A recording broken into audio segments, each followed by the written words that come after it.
Assalamualaikum warahmatullahi wabarakatuh. Saya Muhammad Rija Siregar akan mempresentasikan hasil tugas yang diberikan oleh Bu Rita.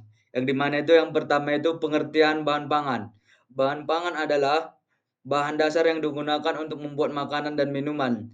Bahan pangan merupakan sumber nutrisi yang dibutuhkan untuk pertumbuhan dan aktivitas sehari-hari. Bahan pangan dapat dikelompokkan menjadi dua, yaitu bahan pangan nabati dan bahan pangan hewani. Yang pertama itu bahan pangan nabati, berasal dari tumbuhan, mengandung karbohidrat, vitamin, serat, dan mineral. Bermanfaat untuk melancarkan pencernaan dan menjaga kesehatan usus.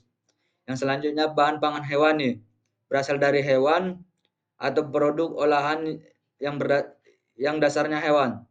Selanjutnya mengandung protein dan lemak, bermanfaat untuk meningkatkan kesehatan dan kecerdasan. Contohnya susu, ikan, daging, telur, dan produk olahan lainnya. Adapun slide selanjutnya ialah kandungan bahan pangan dan rumus kimianya. Yang pertama itu karbohidrat. Sumber energi utama tubuh, rumus umum karbohidrat adalah CH2O. Selanjutnya yang kedua adalah protein. Membangun dan memperbaiki sel tubuh terdiri dari asam amonia yang memiliki rumus kimia yang berbeda-beda. Contoh rumus kimia asam amino adalah RCHNH2, COOH. Yang ketiga, lemak. Sumber energi cadangan dan membantu penyerapan vitamin tertentu. Rumus umum lemak adalah trigliserida yang rumusnya CH3, CH2, COOH. Yang keempat, vitamin, zat yang dibutuhkan dalam jumlah sedikit untuk berbagai fungsi tubuh. Tiap vitamin memiliki rumus kimia yang berbeda-beda. Contoh seperti vitamin C. Rumus kimia C6H8O6. Vitamin A C2OH3OO. Yang kelima, mineral. Zat organik yang penting untuk berbagai fungsi tubuh seperti kalsium atau Ca, besi Fe, dan iodium I. Oke, yang selanjutnya proses-proses pengolahan pangan. Yang pertama itu pembersihan atau cleaning, proses menghilangkan kotoran, debu, dan kontaminasi dari bahan pangan. Contoh mencuci buah dan sayuran, membersihkan biji-bijian dari bau dan kulitnya. Yang tujuannya untuk menjaga keamanan dan kualitas produk akhir. Yang kedua, sortasi dan grading sortasi, memisahkan bahan berdasarkan kualitas, ukuran, atau tingkat kematangan. Grading memberikan atau standar kualitas misalnya grade A, grade B, dan grade C. Contoh, memisahkan buah matang dari yang belum matang. Tujuan, memastikan konsisten kualitas produk. Yang ketiga, penguapan atau peeling, menghilangkan kualitas luar bahan pangan untuk meningkatkan tampilan dan kemudahan pengolahan. Contoh mengupas kentang, wortel, atau bawang. Tujuan meningkatkan estetika dan mempersiapkan bahan untuk proses berikutnya. Yang keempat, pemotongan atau cutting. Memotong bahan pangan menjadi ukuran atau bentuk tertentu. Contoh memotong sayuran, daging, atau buah. Tujuan mempermudah proses selanjutnya seperti memasak atau pengemasan. Yang kelima, pengawet atau preservation. Proses untuk memperpanjang umur simpan bahan pangan. Metode fisik, pembekuan, pengeringan, pengalengan.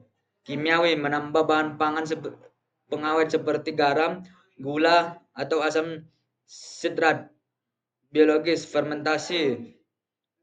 Misalnya tempe, yogurt. Tujuan mencegah pertumbuhan mikroorganisme yang merusak pangan. Yang keenam, fermentasi. Proses biologis menggunakan mikroorganisme seperti bakteri ragi untuk mengubah bahan pangan. Contoh fermentasi kedelai menjadi tempe, susu menjadi yogurt, atau jus anggur menjadi wine. Tujuan meningkatkan nilai gizi dan umur simpan. Selanjutnya, yang ketujuh, pemanasan atau heating. Proses memasak atau memanaskan bahan pangan untuk mengubah tekstur, rasa, dan membunuh mikroorganisme. Metode perebusan atau boiling, pengukus atau steaming, penggorengan atau frying, pemanggangan atau baking atau roasting. Tujuan meningkatkan cita rasa dan keamanan pengemasan. Yang terakhir, Pengemasan atau packing melindungi produk dari kontaminasi fisik, kimia, dan biologis. Jenis pengemasan plastik, kaca, kaleng, atau kertas. Contoh pengemasan UHT, biskuit dalam kemasan kedap udara. Tujuan memperpanjang umur simpan dan mempermudah distribusinya. Selanjutnya, tujuan pengolahan pangan. Yang pertama itu memperpanjang umur simpan dengan mengurangi kadar air, menambahkan bahan pengawet, atau menyimpannya dalam kondisi khusus seperti pembekuan dan pangan menjadi lebih tahan lama dan dapat digunakan dalam waktu yang lebih panjang. Yang kedua, meningkatkan keamanan pangan. Proses pengolahan seperti pemanasan, sterilisasi, dan pengawetan bertujuan untuk membunuh mikroorganisme, patogen, atau menghambat pertumbuhannya, sehingga pangan aman untuk didistribusikan dan bahan dari kontaminasi berbahaya. Yang ketiga, meningkatkan nilai gizi beberapa proses, seperti fortifikasi atau fermentasi dirancang untuk menambahkan atau meningkatkan kandungan nutrisi dalam bahan pangan sehingga memberikan manfaat kesehatan yang lebih besar bagi konsumen. Yang keempat, meningkatkan penampilan dan daya tarik produk proses seperti pencampuran, pewarnaan, atau pembentukan bertujuan menciptakan produk pangan yang lebih menarik secara visual sehingga lebih diminati oleh konsumen. Yang selanjutnya, perubahan yang terjadi dengan adanya pengolahan bahan pangan. Dengan adanya pengolahan bahan pangan terjadi perubahan fisik, kimia, dan mikrobiologis. Perubahan fisik meliputi perubahan bentuk, ukuran, tekstur, dan warna. Perubahan kimia meliputi perubahan kandungan nutrisi, terbentuknya senyawa baru, dan hilangnya senyawa tertentu. Perubahan mikrobiologis meliputi penurunan jumlah mikroorganisme atau bahkan kematian mikroorganisme. Selanjutnya adalah pengaruh suhu, pH, kadar air, konsentrasi bahan pangan, dan katalis dapat mempengaruhi kinetika reaksi. Yang pertama itu suhu. Kenaikan suhu umumnya akan mempercepat laju reaksi karena partikel-partikel molekul bergerak lebih cepat, meningkatkan frekuensi tumbuhan antar molekul reaktan, dan meningkatkan energi kinetik yang diperlukan untuk reaksi. Yang selanjutnya pH. pH mempengaruhi keasaman atau kebasahan medium reaksi. Dalam reaksi enzimatik atau reaksi yang melibatkan senyawa asam basa, perubahan pH dapat mengubah struktur kimia reaktan atau enzim sehingga mempengaruhi kecepatan reaksi. Kadar air. Kadar air dalam bahan pangan dapat mempengaruhi kelarutan dan reaktivitas senyawa kimia di dalamnya. Dalam beberapa reaksi, air dapat berperan berbagai pelarut atau bahan sebagai reaktan sehingga mempengaruhi laju reaksi.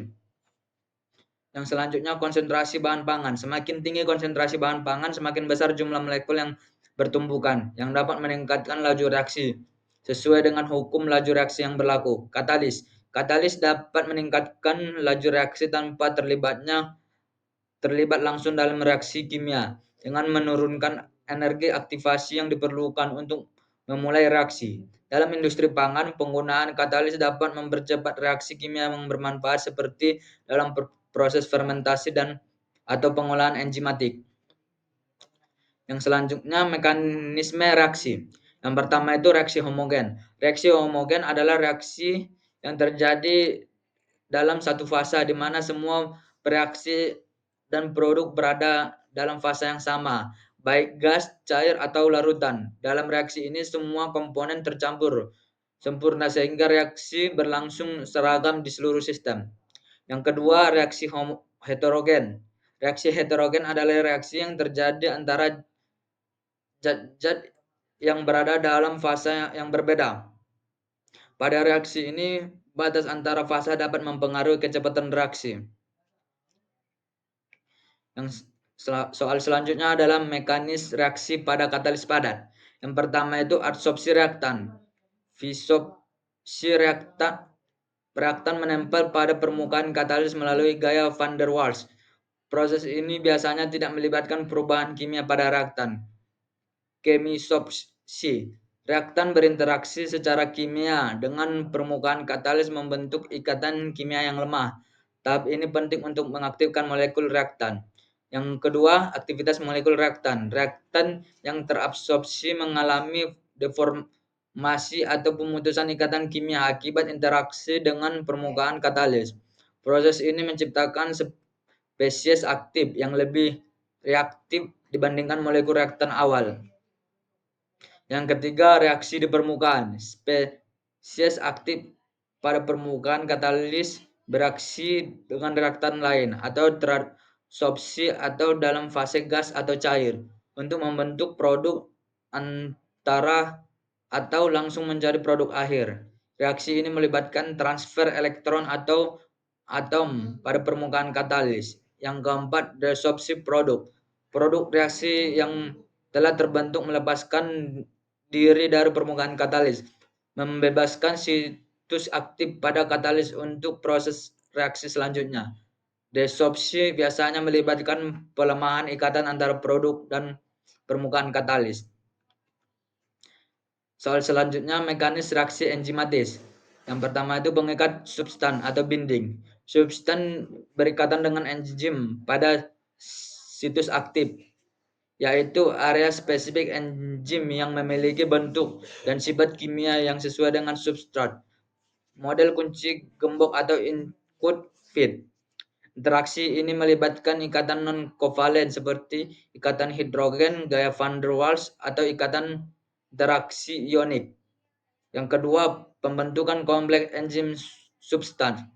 Setelah substan berkaitan dengan enzim, terbentuk kompleks enzim substan. Tahap ini sering mengikuti perubahan konformasi pada enzim atau menstabilkan substrat dan mempersiapkan untuk reaksi. Selanjutnya, apa itu katalis? Katalis adalah molekul biologis, umumnya protein yang berfungsi sebagai katalis dalam reaksi kimia ini. Terdapat makhluk hidup. Enzim mempercepat laju reaksi kimia dengan menurunkan energi aktivasi tanpa ikut habis dalam proses reaksi tersebut. Contoh enzim katalis. Contohnya seperti amilase mengikat pemecah amilosa atau pati menjadi maltosa. Lipase mengkatalis pemecah lemak menjadi asam lemak dan gliserol. Yang selanjutnya DNA polimerase mengkatalis sintesis DNA dengan menambahkan nukleotida ke untai DNA yang sedang bertumbuh. Mungkin cukup sekianlah presentasi saya. Bila ada kata-kata yang salah, saya mohon maaf. Bila ada kurang lengkap, saya minta maaf juga. Mungkin cukup sekian. Wassalamualaikum warahmatullahi wabarakatuh.